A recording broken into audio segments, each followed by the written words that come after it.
This next panel, we will be covering how to help Americans eat more seafood. We heard this morning that the science says to eat more seafood, and we wonder why. Now we know why we should eat more seafood. Now we're going to talk more about how to eat more seafood. With me today, we have an expert panel to cover this topic. To my right is Mr. Jason Driskill, VP of Seafood for H-E-B Supermarkets in Texas.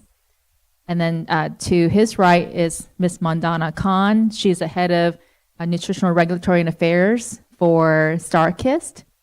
And then to her right is Mr. John Burrows. He's the Seafood Technical Director for Alaska Seafood Marketing Institute. So thank you for being here today.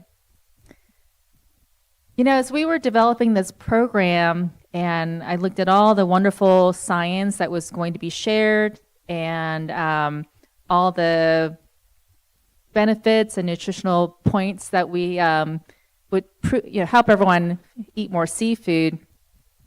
It makes me wonder all the time why people ask me, how do I eat seafood? Seafood Nutrition Partnership does work on the ground in the community. We teach community programs on how to cook seafood, how to eat seafood, and how to buy it affordably. And each time I will have someone say, well, that was great, but where do I buy seafood? And I also live in Memphis, Tennessee now, and I'm the seafood lady, and everyone will say, well, where do I buy seafood? Where do I get good quality seafood?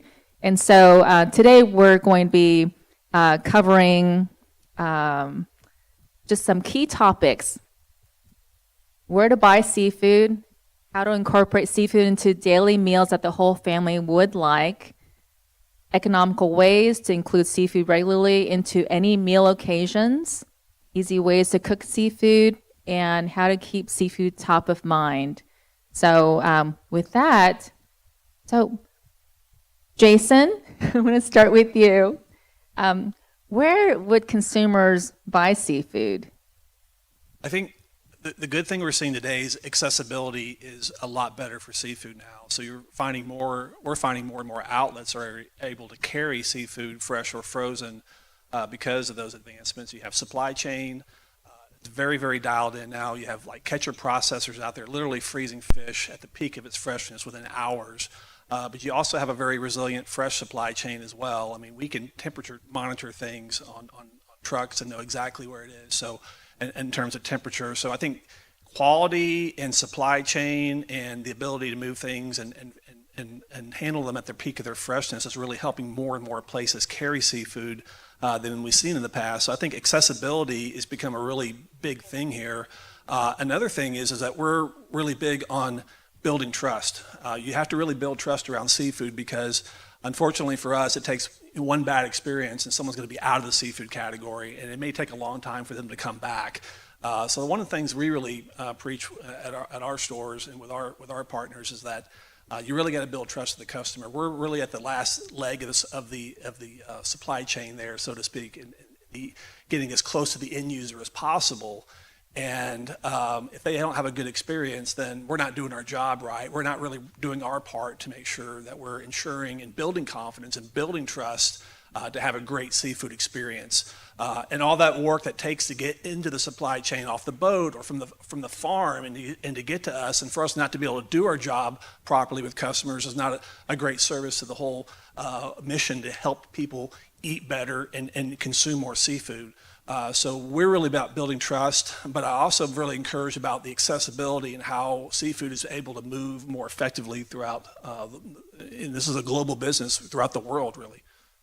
It's really great to know that the supply chain now has been really improved to provide seafood really to any part of the country. Mondonna, where do we buy seafood, and you specialize in non-perishable seafood? Where do we find StarKist products? Great question. StarKist products can be found in any grocery stores, online or in store in the shelf-stable section in the grocery store. We're also a proud producer for the military and also food service. So many of the restaurant chains carry our products such as Jersey Mike's, try their tuna salad. It's made with our tuna. So as Jason mentioned, accessibility is great, and the fact that we are a shelf-stable product with an iconic brand such as StarKist, which has been around for many years, we have that to our advantage, which is great. And we have great tasting products that can be accessible to anyone. That's wonderful. And John, so most of the supermarkets will carry some of the common seafoods that Americans are eating. There's top 10 seafoods that Americans eat, shrimp and salmon. Sometimes I love the black cod that we had for lunch. Did you guys like the black cod today? From Alaska.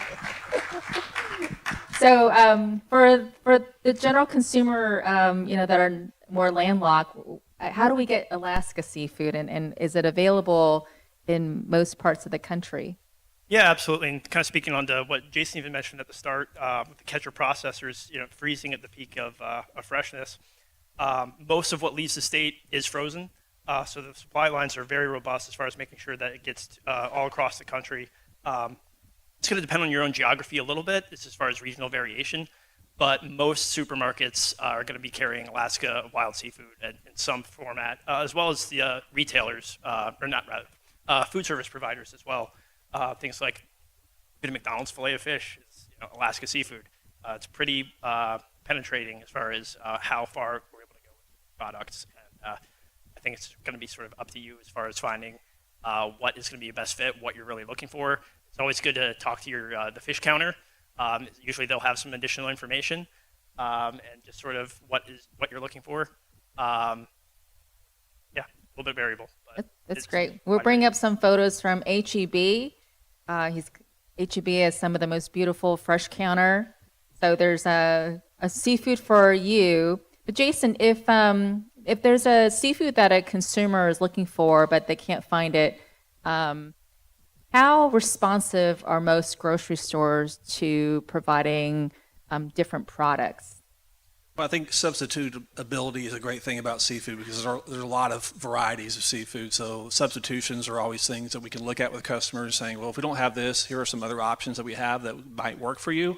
But we're also very responsive to customer needs. So we will look at bringing in requested species for customers. And a lot of times we do those things, we find that others are probably wanting that as well. So it turns into being a good mission for us is really listening to our customers and things that they're looking for and taking action to be able to bring those in. But between that and the substitute factor, with all the great varieties of fresh and frozen seafood that's out there, we really find that we can probably satisfy most everyone's needs that come into our stores. That's wonderful. Okay, so here's a big question. You have a family. Everyone these days seems to be customizing their meals for one child, a spouse, or another. How do you have seafood that everyone likes? And who would like to take that question first? Take that. So at StarKist, we offer a variety of products in 40 various different flavors, tuna creations, salmon creations, smart bowls. So we have options for whatever mood people are in. If you want to take our products to a camping trip or the beach, or put it in your backpack, take it with you to use or enjoy after a workout. So the accessibility of that is great, and also we'll have so many various different recipes on StarKist.com. Some of them that we've tried for lunch today with our EVO yellowfin tuna in pasta. Last night, one of the very popular items was the buffalo tuna dip, which is one of my family's favorite that I always make around parties, or right now is a great time with football season to be able to use that recipe from StarKist.com. So there's so many ways that we can incorporate seafood into our diet. How about you, John? How do you make sure that there's something that everyone likes? Yeah. Well, I think it's just seafood is such a diverse protein category. There's hundreds of species available. Just from Alaska, I know we deal with, tens to hundreds. I don't know. Sometimes I lose track of this. But even amongst the categories, I mean, I was very fortunate to participate last year in Alaska's Symphony of Seafood as a judge, where we're testing new products, and just the sheer volume and diversity of what was on offer was just very impressive. And I think that even something as simple as I have a nephew who's 5 years old, doesn't want to eat anything. You show him a fish stick though, and he goes nuts. He loves them. So I think that there is something available for everybody in the seafood category. It's just a matter of finding that sort of Goldilocks fit for everyone. But you're going to have a lot more choices than you would amongst some of the other proteins, I would say.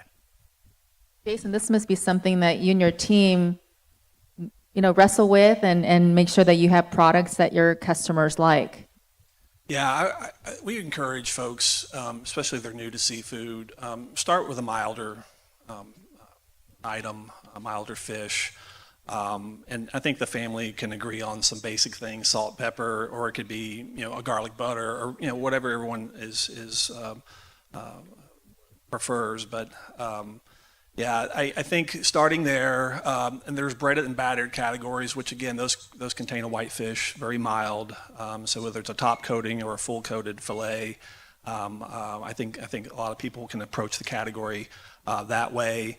I've always challenged folks that, instead of, normal tacos with the beef, why don't we try the shrimp taco instead and season it up no differently with shrimp or with fish. And again, it could be very mild fish, but I think those are ways you can really bring the family together around seafood, but it really is going to take a commitment, especially if they're new to seafood, but really understanding everything that we understand here and we've heard today.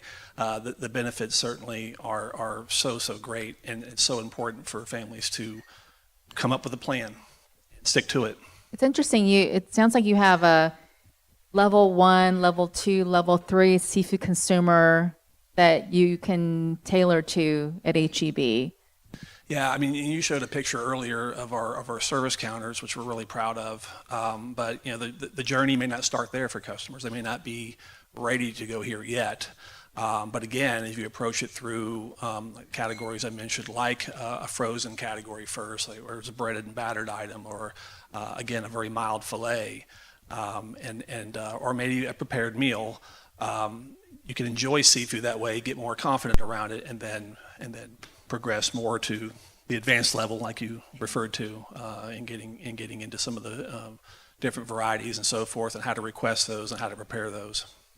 Yeah, I think one thing you said is, start with what the family is already interested in eating. So it could be a taco, make it a seafood taco, a hamburger, make it a salmon burger. Here we've got some tuna creations from StarKist with a salad. Those are so portable. You can just put it in your office or in your bag and add it to your salad at work. Now, one of the biggest questions that we get from our consumers is how to have seafood on a budget during these inflationary times. The first thing people think about is, well, can I afford it? You talk about all the wonderful benefits of seafood, but how can we actually make that happen? So let's see. Well, Mondonna. A great question. StarKist tuna is a shelf-stable product. It's ready to eat. It's affordable and a great source of protein and other nutrients that we talked about from our distinguished scholars earlier. Our products come in a variety of flavors, 80 to 100 calories, around $1.69 per pound. So it's very affordable. And also I'd like to point out that you could use our products in recipes instead of using chicken or beef, like in a taco. You could open up a pouch and enjoy it with your taco, or mix it with pasta like we tried for lunch. So there's so many different ways that we get an advantage point that our products are shelf stable, that can be enjoyed with all the variety of flavors that we talked about. Wonderful. Now, Alaska seafood is viewed as premium, and we'd love to have wild Alaska seafood. Can it be affordable for consumers? Absolutely. Well, yeah, you can go break the bank on fresh, just flown in king salmon fillet. You can also, again, go to McDonald's and get a fillet of fish, and it's not going to cost you even a percentage of that. Again, the category is so diverse. You can find just about any product for any budget point. It's just a matter of knowing kind of what you're looking for. And it's kind of our job to educate consumers and let them know that there are great choices available that have all of these fantastic health benefits that will not break the bank, and that they can reliably have as part of their budget and part of their diet going forward for their family. Yeah, and John mentioned variety, which I think is a great point, whether it's fresh or frozen. The amount of variety that we have in our category is one of our advantages, where we can meet different household requirements and folks who are on a budget. Well, good point. I think I was going to make another point about some of the things that we're doing in our stores as well to help with customers who are on a budget, and certainly we're promoting seafood very regularly, so you're going to see seafood promotions. We're also coming together with great offers on bulk. When you buy more, you save more, so you're able to go and get fresh and frozen varieties in bulk, where you're able to save more money on those purchases. So kind of spreading things out differently, whether you need smaller portions and being able to buy that, or buying bulk and saving money that way, kind of on a per pound or per ounce basis. We have those, but we believe strongly in promoting seafood, and that's another way I think folks coming in are going to find that. And I think a lot of retailers are promoting seafood weekly, so it's there are great options out there for people who are on a budget. So, some of the tips are to buy on promotion, look for coupons, shop seasonally, and buy frozen. Jason, what are some factors that have you decide which seafood is on promotion, so that maybe that's a way for consumers to look out for it? Well, I think you look across retail, and we're trying to just bring the best values forward across different categories, and so you're right, there is seasonality. There's things like that are certainly dictate how we promote, and we like to celebrate seasonality. I think it's one way to really make seafood top of mind for folks, and bring those deals forward. But it's also some of the staples as well. Some of the whether it's a commodity item. But we work really closely with our suppliers as well, because they're supporting these and helping us bring more attention to very key categories in fresh and frozen. And we like to try new things as well. I think promotions are a great way to get trial on things, and things that consumers may not have tried as much, and opening those kind of pathways for whether it's a new farmed item or a new wild item. I think promotions are very effective in that standpoint, getting more trial. But great way to introduce new products. John, we share with our consumers and audience that there's flash frozen at sea technology. So you can have the fresh at the counter, the frozen, and then the can. There's different varieties of seafood in the supermarket.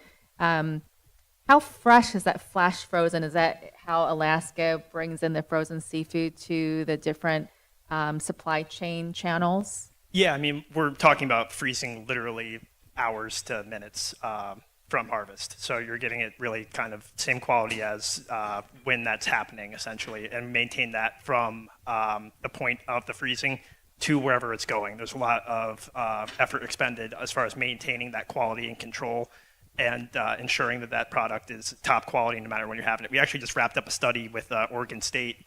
Over a 2-year period, we had commercial and home freezers used to test fish every 6 months with consumers who had no idea what they were testing, and found that the quality was maintained across the entire 24 months.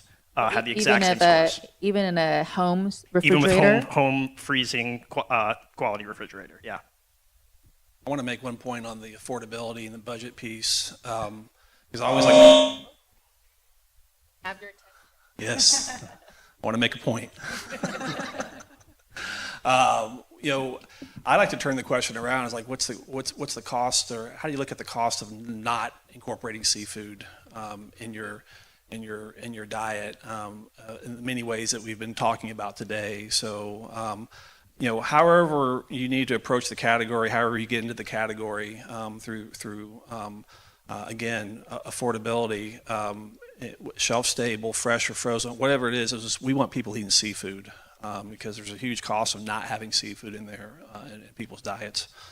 That's kind of a similar logic to going to the gym. Either you go to the gym, each week, or you pay for it later with not being able to move as well. So do you eat the seafood for your health now or pay for it later? Okay. Here's another question that we get frequently. I know it seems so simple, but how do you cook seafood? And so I'm going to start with John. What is your Cook It Frozen campaign? Yeah, so that's just some simple recipe development. So ASME, on our website, we actually have a recipe database, and part of it's how to cook from frozen products. So we have sort of some step-by-step simple guides for how you do that. Basically, it's very easy, and it's just a matter of showing consumers that, yes, you can do that. Yes, you can do that very simply, and it takes almost no time, and it creates high-quality food or meal for yourself, very minimal time, with a product that you don't need to worry about the shelf life. Just have it in the freezer. You can buy bulk and still have high quality seafood regularly. Yeah, I find that for new seafood consumers, they're most afraid to buy seafood, and then if they forget to cook it that day, they thought, oh, well, there it goes. But frozen, you can just have it ready when you are. So let's see what other photos I have. Jason or Mondonna, how would you recommend consumers cook seafood?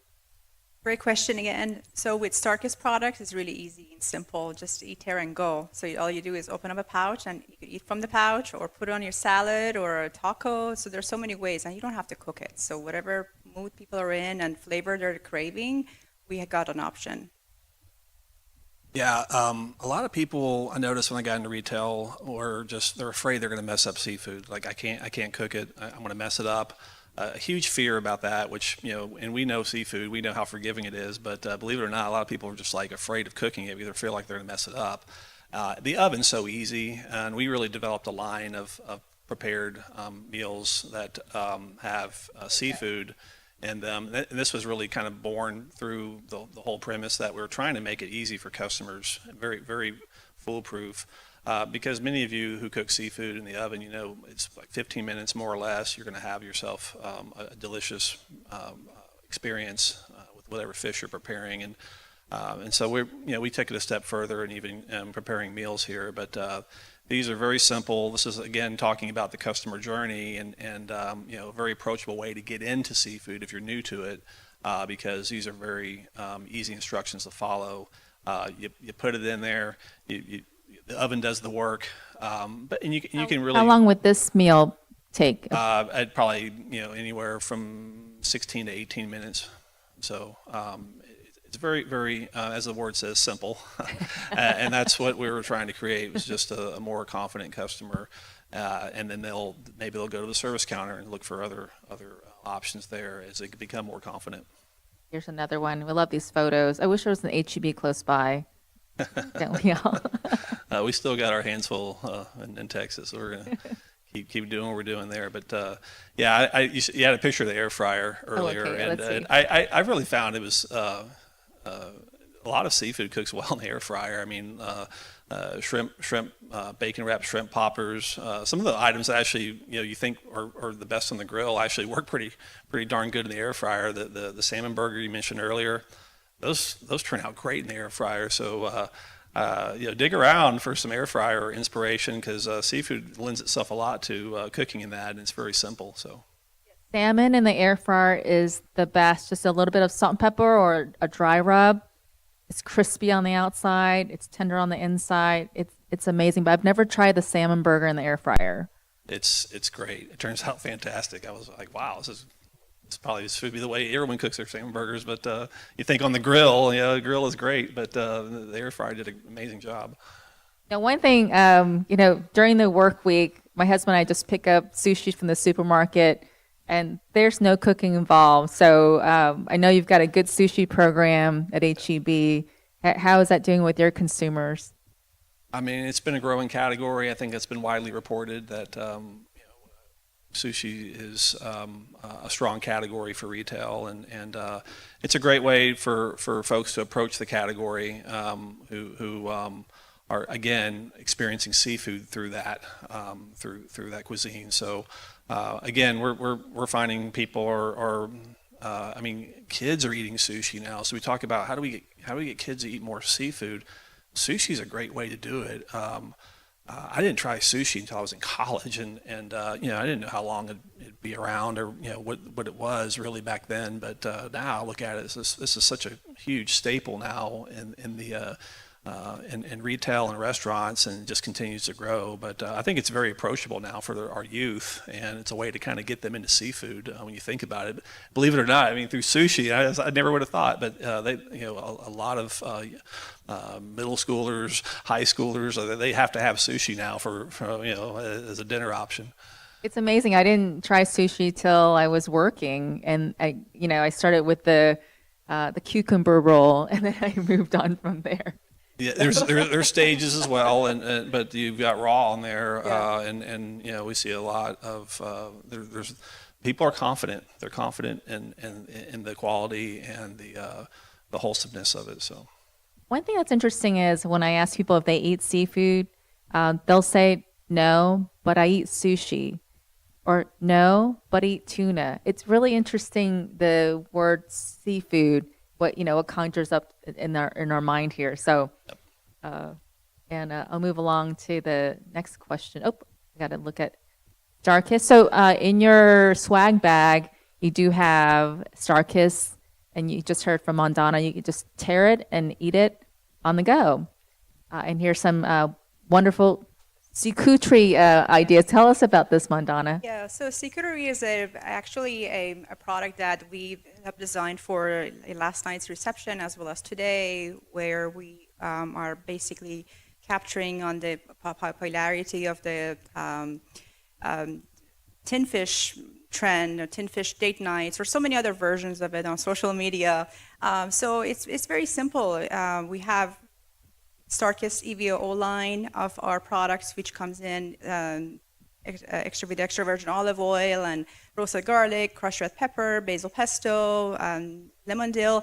That could be enjoyed and be complemented with other vegetables and options, such as like preserves or pickles or crackers or whatever people are in the mood for. They can prepare it, and it's not that expensive, so it's just going to be affordable and brings people together to be able to enjoy a charcuterie together, like we did last night and today, and later on for the reception.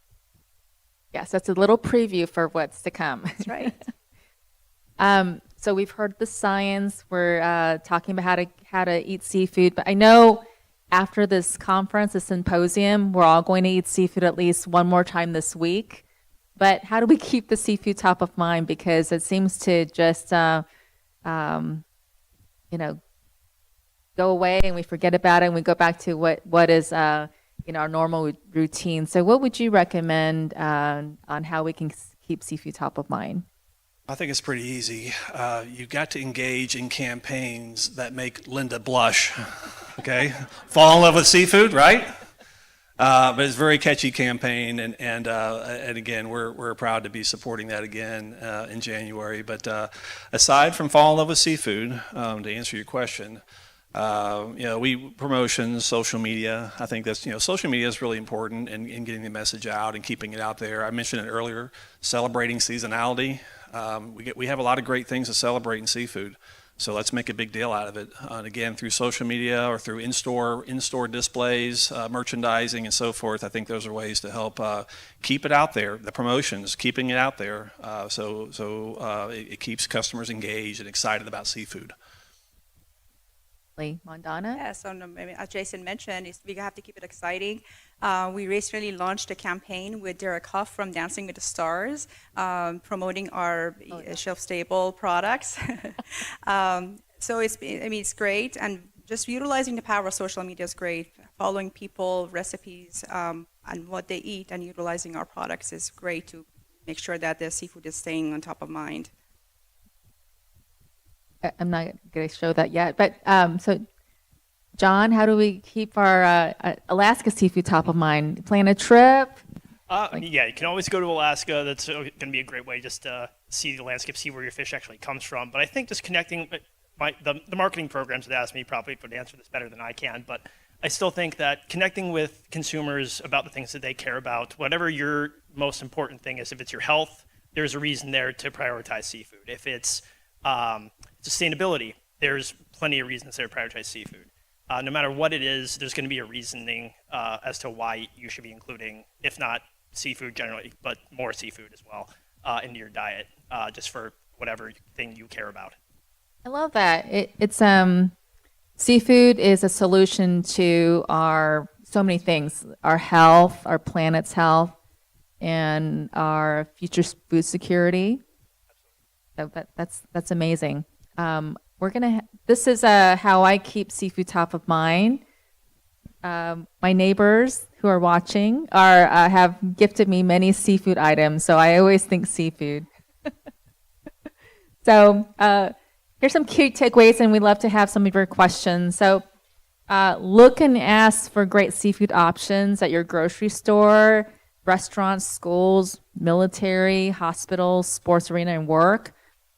There's a seafood that the whole family would like. Add seafood to your favorite meal, whether it's tacos, hamburgers, just a backpack. Put it into your backpack. Buy seafood in bulk, seasonal and on promotion.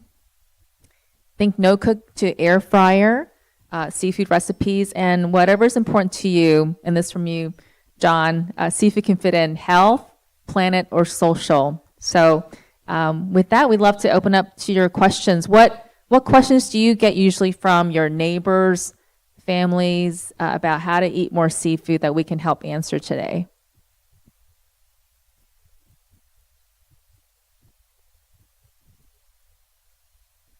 I teach a seafood cooking class to 6th, 7th, and 8th graders. And while it's not universally true, it's not worth arguing the point, what a kid makes, he'll eat. It's real simple. So when they cook something, they're going to eat it. And if they like it, then they're going to take it home to their family. And so I'm able to do a lot of things with the kids that I think make them potential seafood chefs and cooks for their family. And my goal by the end of the class is that I can slap a couple of pieces of fish, a few vegetables, a few fruits, and a bunch of herbs on the table. And the last class is they just go ahead and grab stuff and cook it. And they will eat virtually everything they make. So they make a seafood, they make a caviar focaccia. If you just want to grab a kid and say, here, eat some salmon eggs, that might be a problem. But when they make the bread and they put the rosemary on top and they put the caviar on top and then they stick it in the oven, they love it. And they will continue to eat that. So the best way, I think, or a very good way, is to get to the kids and have the kids cook. They can start, if a kid can make a peanut butter sandwich when he's 5 years old, he can also make a shrimp taco. And so leave the peanut butter in a cabinet and have them make a shrimp taco. And by getting to the kids, we can really, after 30, people are redeemable, but we can deal with the kids and have them take seafood consumption forward. That's right. Show them how to cook the seafood. You have a cooking connections and Yeah, at the stores? That piece of it, and again, getting back to consumer confidence around cooking seafood is important. And we do have chefs in our store. A lot of our stores have them demoing seafood, and they'll even have a recipe there. Everything will be there for the customer to use to make that particular seafood dish. But I think the cooking part of it that you're getting at, and by the way, thank you for the investment you're making in our youth for that cooking. That's amazing. We adults, quite frankly, just aren't there. We don't have enough adults cooking seafood, let alone kids. But that's building confident consumers for life. That's powerful, and we have to be engaging the youth. I think just because of all the news that's out there and the way that generation consumes news and their perceptions around seafood, I think it's very important that we, as an industry, put out that message around how important it is. from a health standpoint and certainly from a sustainability standpoint, and educating them, and then going that extra step, like you're saying, is getting them being confident and preparing it and enjoying it.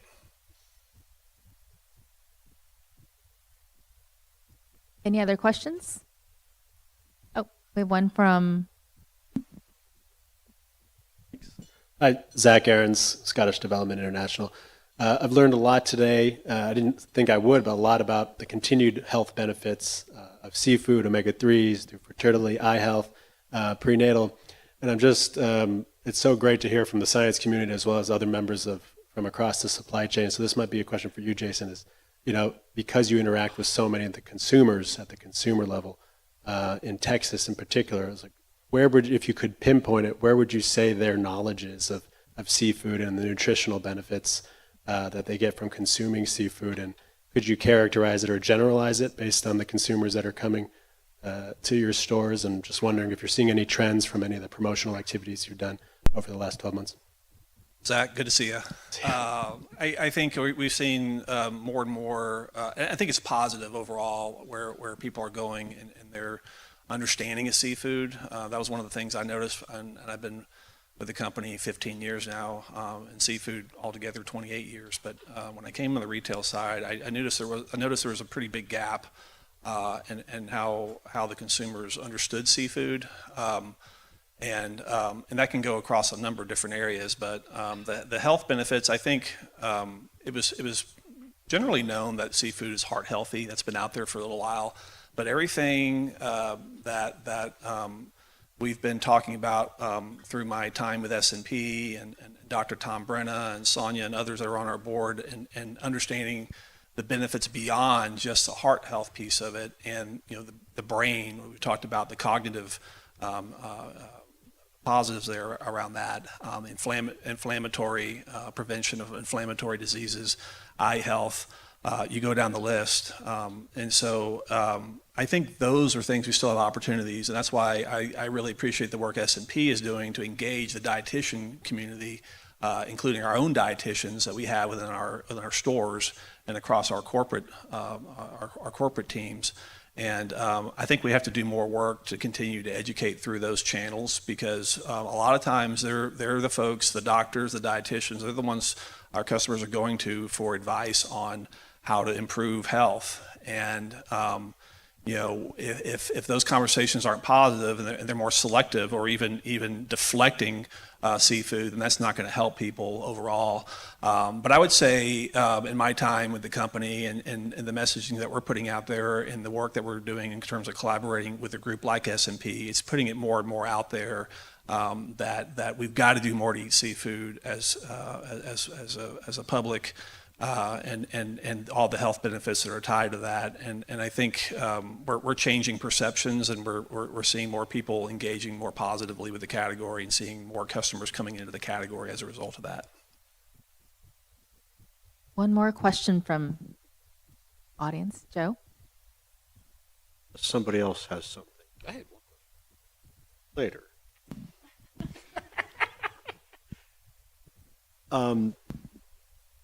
I wonder what you think of the following, and that is to get people to name how much better they feel or how they feel after they've started a seafood diet, because many people will just say, oh, I feel better, but it's just me. But I wonder if part of the campaign to be is to name how much better you feel when you start a seafood, because the immediate rewards change your behavior. The theoretical prevention of heart disease or prevention of cancer is something intellectual into the future, but falling in love with seafood is an emotional experience, and I think that naming it helps to encode it. That's a great suggestion. Well, this is another kind of retail question. By the way, my name is Mike Hawes. With the lift in sales you got from your promotion with the seafood campaign, I'm wondering, was that either new clients that moved from Kroger into HEB, grew your market share, or did you actually steal it from the land-based animals where the proteins on the other side of the fence, chicken's eggs, were flat while yours were going up. Yeah, those are tougher to dissect, but I mean, we have market information we can certainly look at, but I think it's the campaign was really brought forward to remind people to eat seafood, reminding them. So I think that the engagement level and creating that energy and that excitement around there is what's really, getting people to remember that, yeah, I need to be eating seafood. I need to be buying seafood regularly. And I think the campaign assets and the engagement that we had because of Sarah and the S&P team's work was really something we hadn't done before. So I think there's a little bit of everything. You obviously healthy resolutions helping a little bit with that. Hopefully they keep them all year, not just a couple weeks. And keep seafood as part of their diet every single week like we want them to. But yeah, I think there's kind of a number of different things that you could point to, but certainly having something that we had never done before and getting that kind of engagement, like Sarah had explained during her presentation, was super powerful. Thank you so much. That's all the time we have for questions, but let's give John, Mondonna, and Jason a big round of applause.